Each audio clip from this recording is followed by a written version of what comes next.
Our world is home to 7.125 billion people. 18% of the entire world lives in India. Today, India is home to 1.3 billion people.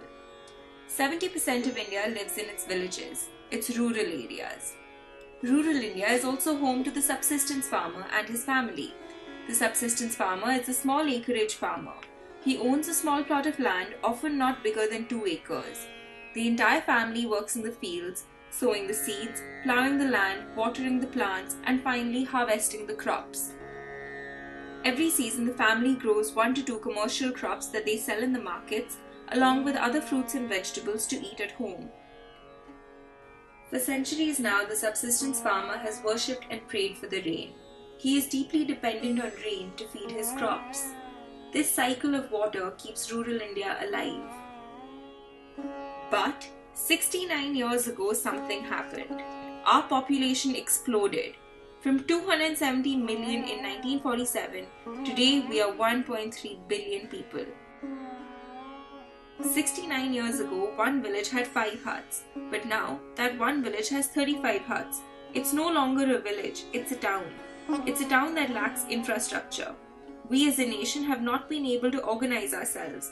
Infrastructure is not catching up to our growth rate. In Toli, a small village tucked away in the foothills of the Himalayas, water is collected from a stream 2 hills away and carried back on shoulders. Different places face different problems. At some places, rain is even more irregular than before. Others have a depleting water table because the groundwater is not replenishing itself at the rate at which it used to. In all of this, our demand for fresh water just keeps increasing. Within this changing environment, the older, traditional sources of water for the farmer are now unreliable. These step wells of Jaipur have been in use for over a century, but today they are dry. While governments have promised many things, all of India is still grappling with its population boom. What all of this really means is that it is even harder than before to get water. It is even tougher to have access to fresh water. When your nearby well has no water or your stream is dry, you have to walk even further to get the water you need.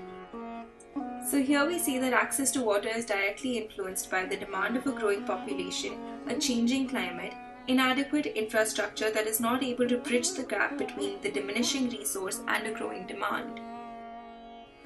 So what happens when water goes away? For this family, their income and livelihood is all dependent on the health of their crops. For him, water is his life and water is his power. I want to further investigate into how these farmers and their families will adapt to their changing environments. How can we conserve the water they do have? How can we bring to surface the water they don't? Recently, I was introduced to a different solution to poverty, a business solution to poverty. In his book, Paul Pollack suggests 12 steps to practical problem solving for communities who live on less than $1 a day, along with other principles to zero-based design. Of these, I am comfortable with a few. I'd like to use this approach as a starting point for my investigation. So all I really want to do, is go to these communities with a lens of access to fresh water, use these principles as my methodology, amplify all of this with my learnings at DSI, all to create a thesis project. Hi, I'm Pragya. I like to go on long walks to find hidden waterfalls, and this is my hypothesis. Thank you for watching.